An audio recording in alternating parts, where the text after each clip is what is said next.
Hi. Hey there. I have a disclaimer that I want to go over before we get started Okay. today because we will be recording. Okay. So thank you for helping me out You're welcome. and helping me learn to implement the impact cycle. Yeah. Your trust and confidentiality are very important to me, and I commit to protect them while working with you this year. I need to record our conversation today to use it for learning purposes for my endorsement class. The video will be used to reflect on my coaching skills with peers in my class and will not evaluate you in any way. Okay. It will not be publicly shared without your consent. Do you give me permission to record? Sure. And okay, so we're going to get started today, and I wanted to just say, we've had a conversation about this, and I love that you took the time to record a lesson. That was very forward thinking, I think. So before we get started, I kind of wanted to clarify on our goal, which is that we are going to reflect and grow and not criticize. So I'm just trying to gather information from you. Sounds good. Okay. All right, so I have some questions, and as we go along, by all means, put your feedback in. Okay. And if you have something based on what we're talking about, feel free to just interject how you feel. Okay. So what do you feel went well with the lesson? So, AV is very hands-on, and I try to give them a lot of this particular lesson was for my AV 2 and 3 class. Okay. I recorded it was AV 3. So they're actually very hands-on, just by definitions from the class standards. It's supposed to be mostly self-directed. The advisor giving feedback, sort of like this maybe, but this was so. That said, we were moving from one lesson or one unit to another, from storytelling into an actual production. Oh. And I wanted to give them like very clear details on the part that we were moving into, which we introduced the day before, and that was pitching a project, which is a critical skill if you planned on having a career in the film industry. If you have an idea, you need to be able to present it and present it well. So we were actually talking about the pitch that day. And I say all this to say this was like the most lecture-based lesson that I've given them all year. So I was talking for quite a while, comparatively speaking to my other classes. But so it was interesting to see what their response was going to be. And I did notice, like many days in class, they're not fully engaged at the beginning of class, but I did ask them, as you know, many of them come in with their phones and surprisingly even come in with earbuds in their ears. So I did ask them to go ahead and take those out. It's important stuff. Mm-hmm. And they're still, kind of drifting as we started class. But one interesting thing about recording it was seeing that apparently they did find the content interesting because they slowly started to come out of that fog and engage with what I was saying and pay attention to what was going on. Was that surprising to you, based on the fact you said that you don't typically just run a lecture every day that they come in here? So did you find that to be surprising or anything unusual? I didn't know, and being a first year teacher, you don't know what's going to work out there, but I did spend a lot of time preparing myself for teaching them about the elements of a pitch. Okay. And I think, having very specific examples was one key because we were talking about log lines and a synopsis that they would need to complete. And those things are kind of heavy information. But I had an amazing example of a pitch deck that included a log line and synopsis from Stranger Things, which was originally called Montauk, or the initial title when they pitched it was Montauk. And so I actually had a PDF version of the actual pitch deck, and was able to show them that. And I think that really captured their attention because it's an amazing pitch deck. They mocked it up to look like a 1980s Stephen King paperback. Yeah. Very cool, and had some great examples of how they did that. And so I think that was really engaging for them. So is that, what would you say, is that the point you found they started to become engaged after they had their cell phones out, their earbuds Yeah. in? Yeah, and What point? luckily, I think I saw more engagement is right after I introduced that, which luckily, and it wasn't by design, but luckily I showed it Okay. Early on, Okay. and then said we'll come back to this. So it piqued. I guess it piqued their curiosity. Okay. So that was maybe a good point for me to learn from. So visuals were engaging to them. Okay. Now, do you feel like that helped them understand the lesson? Engaging is definitely key. Getting them to listen is something I've learned. I sometimes think they're listening. Yeah. And then find out very quickly after their tasks to go to work that they were not listening. Okay. So on a scale of 1 to 10, 1 being the lowest, 10 being the highest, how would you rate that lesson as far as engagement? I would rate it probably an 8 and 9. I think Okay. It really went well. And did it reach 8 or 9, or did it start? Was it 8 or 9 the whole way through? No, it definitely. I think it reached 8 or 9. Like okay. Again, I can notice in the recording that they weren't sitting. It reached 8 or 9. They weren't sitting up in their seats. They were some were even sitting sideways in their seats. So you can tell they actively not listening, but they eventually all were sitting straight and looking forward and engaged. Okay, so if you were to do this lesson again, what would you do differently so that we could reach a 10? It's a great question. I think, me as a teacher, I've realized I have to be more direct, and probably, I think my experience so far says if I want them to get to a 10, I'm going to have to take the phones away from them and have them put them on the wall. Okay, so phones you find are a huge distractor. Huge distractor. Okay. I did notice that you had your pockets up there. Are they using it? I've used it several times. It's night and day difference when you have the kids put the phone in their different class. I even one of the interesting things was I took it away for half a class for one of my intro classes, and then let them have it back. And this class is normally like a powder keg; they're about to explode all the time. But they were attentive when they didn't have their phones, and then when they got their phones, it was like dead silence. It was not the same class. I'm not sure what Yeah, they're thinking about their phones. Yeah. So when you say you want to be more direct as a teacher, then tell me more about that. I just think again, hey guys, we're gonna put the phone away immediately, and mean what you say, sort of thing. Yeah. Just I feel like a lot of kids maybe they've chosen this pathway because they think it's going to be a fun pathway, and I think it is, and it can be, and I want it to be fun. And I know just from my own kiddos at home, they don't like the teachers that take the phones away. So I don't want to make it an unfun class and take them away every day. But when there's key information, I think that's probably the only way I think I could get it to a 10 because. Okay. So you feel like the phone itself. I think they're distracted. So if they have their phones in their case behind me, then you feel like they would be more engaged. I do. I think they're it's. Okay. So what if we set a measurable, like a SMART goal?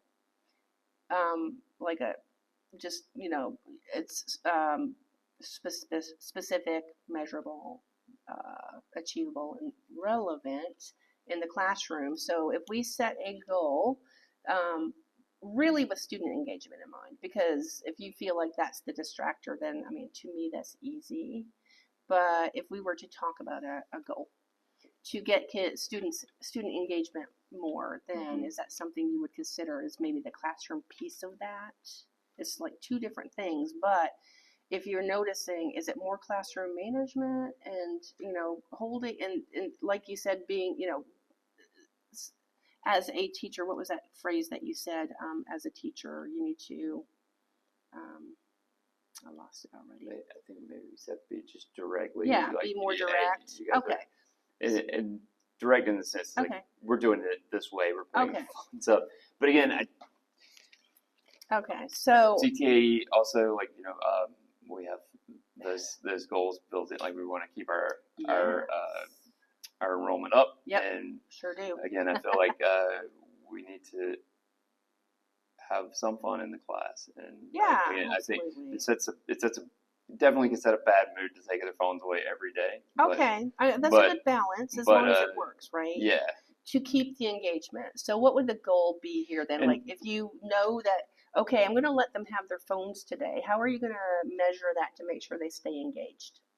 Well, I'm going to back up a little bit, and that may answer this question, actually. Because I stopped the recording after my verbal lesson to them. Okay. But one of the key things, and I guess we could factor this in, is that I brought note cards with me that day, and I passed those out, and I asked each of them. They're in partners. They're partnered Okay. with another person, but I asked them to work with their partner, and they each got 2 note cards. One note card was for writing a log line, which is a 1-sentence summary of a movie. Okay. To write a log line for their favorite movie as a pitch to get their friend to watch it with them. Okay. Okay. And then the second card was for them to write a log line of their own for the project that they're working on for me with this partner, and then to compare them with their partner. So that said, like, after the recording stopped and they started doing that, I did get close to a 10 out of 10 engagement for that particular lesson. Everybody handed in their note cards at the end of class, and I reviewed all of them, and everybody did work. There were varying degrees of quality, of course, but everyone did that, so I did get that engagement piece of them actually doing that work hands-on, really up there. And to that point, they all had their phones at that point still. Yeah. Okay, so they got it done with their phones. Mm-hmm. Okay, so it's just, I think, like, we could, like, listening, like, and you talked about measurables, like, how do we had them today, like, and I told them, like, earbuds out, phones down. There was nobody that had a phone on the desk, and still I pointed out, like, some really valuable web resources for writing a screenplay, formatting it, and I had several. Like, how do we do this? I just told you. Like, I even asked. I was like, "What about that? Like, did you why were you not listening?" And so I'm glad you said that, because if they have their phones, you think they're engaged, and then you go through your whole 15-minute lesson, and then there's always going to be somebody that says, "What are we supposed to do?" Yeah, I mean, they're just like peering into the abyss, I guess. Yeah. I literally asked. I was like, "What is it? Like, I mean, is my tone bad? Are you, like, hearing, like, the peanuts wah wah wah when I'm talking?" I was like, "I'm a brand new teacher. Tell me what this is." And they both just said, sometimes I just zone out. Yeah. So what if you incorporated? Okay, so you had the lesson. Was it more, you said it was a lecture, and to me, a lecture is more of a one-sided, they're listening. Are you asking open-ended questions? And for that particular lesson, not so much. I did ask them if they knew what a log line was, and everyone universally no. Yes. And I asked if they knew what a tagline was, and we had a few. And I asked one of the students, like, I was like, "Can you tell me what a tagline is?" And they gave me a general definition. And then I told them how it was. After that, I explained how it was similar and how it was different to what they could identify with. So what if we incorporated more open-ended questions during something like that. It's an introductory lesson, Yeah. so they may not know all the terminology, etc.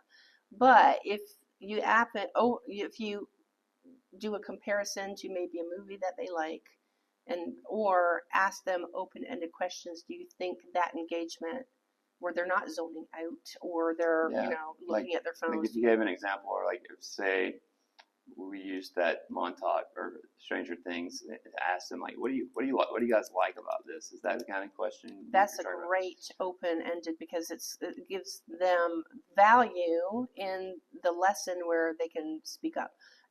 Do kids speak up? That's where I was going to ask you for advice, because I have done things like that, and I've found that they are. Keep going.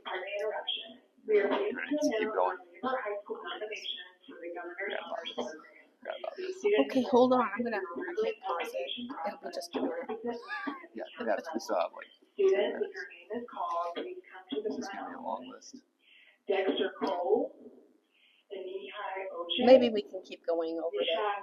Well, I'll sift through the question I was going to ask you is, like, again, like, I've done that, and I've found that they're different people when they're in a big group versus yes, okay. If you ask an open-ended question in class, you just get like a lot of blank stares mostly, and then maybe if you're lucky, like one reluctant student will maybe chime in, and I can tell you, I won't say who, but I can tell you exactly who those students will be.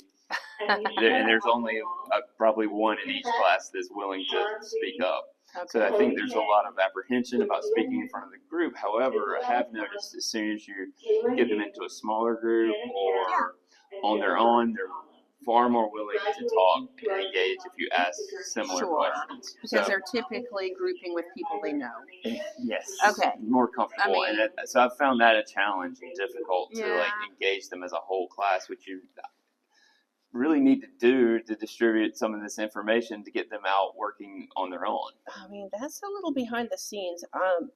What comes to mind for me is maybe if you wanted to do like a student survey, and then pick out things that you find common, that maybe put the survey in a way, 5 questions, in a way that it's going to go into your lesson, but find out what they like when they're interested in something, they're passionate about it, right?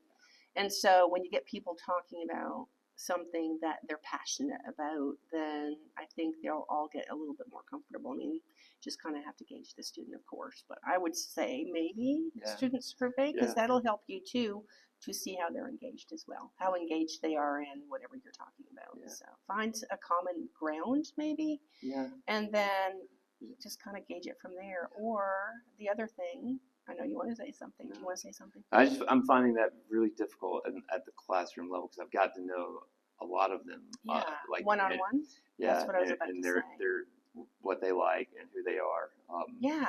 So building the relationship with the student. Yeah, and that's going on and is working pretty well.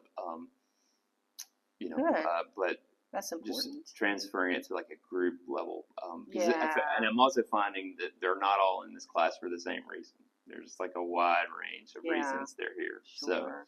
So finding that common ground for all of them to connect and be like willing to ping pong off of each other. I haven't found it yet. Yeah. I don't know. You just have to try new things. Talk to other teachers as well, besides me. But definitely try just a really short 5-question survey, maybe as a warm up, and then that'll let them have their phones. Do a QR code for a real quick warm up, and then after the warm up, then you can put the phones away and then talk about it, or bring the results up. That might be good. Like bring the results up and let everybody see what the responses were, and they don't have to know who it is. Right. So if it's still anonymous, then I think that might be a pretty good tactic. So, all right. So if you were to ask open-ended questions, then in survey form, then how do you think students would respond differently? Do you think, because you said they're better in small groups, but do you think that they would be responsive to an open-ended discussion based on the results of the survey? I'd be interested to see, but I'm not entirely sure, honestly. Okay. Do you think that I would be mean, something? I'm trying to. So if we were to do an open-ended thing, there would be like typing in sentences and then put that up on the board and just like, okay, you know, what makes The Princess Bride a great movie? Yeah. That Never seen it. I don't know. So how do you think your role as a teacher would change if you tried something new like that? I mean, it's just a scenario. Yeah, You don't have to. You can totally think of something that might be a little more along. I'm totally open to new things because I've realized like there's you can find out like again like just introducing just a nuanced thing like introducing that visual piece at the beginning of that lesson like captured their attention versus like I was originally thinking we wouldn't talk about it till the very end, and then at the last minute I just thought I'd like mention it and showed it to them and noticed that so having like new ideas and doing things differently is going to be key for me to be able to be successful here. I mean, I'm lifelong learners. I'm still trying new because we have a different audience every year. What worked last year will not work this year. So, I mean, you just test it if it doesn't work. But if you would try, do you think that it would be safe to say that you could try an open-ended exercise, warm up?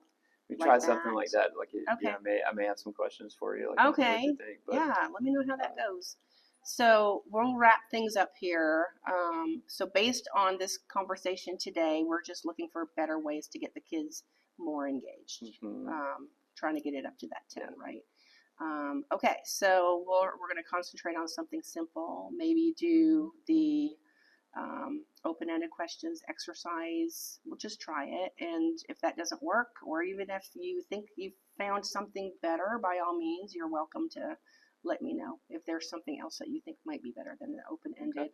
I mean, you can always do a ticket out the door if you wanted to, another survey at the end of class, and then look at that to start your class the next day to have an open discussion, because then you will know as they leave, then were they engaged? As they leave, you will find out later, hey, maybe they didn't hit on what I thought they did, or maybe they didn't quite get it like I thought they would. So that's just another strategy you could think of. But that's about it. Are there questions you have for me at my end, or? I'm good. Thank you. Yeah. Okay. All right. If that is okay with you, then I will stop the recording. Okay. Thanks.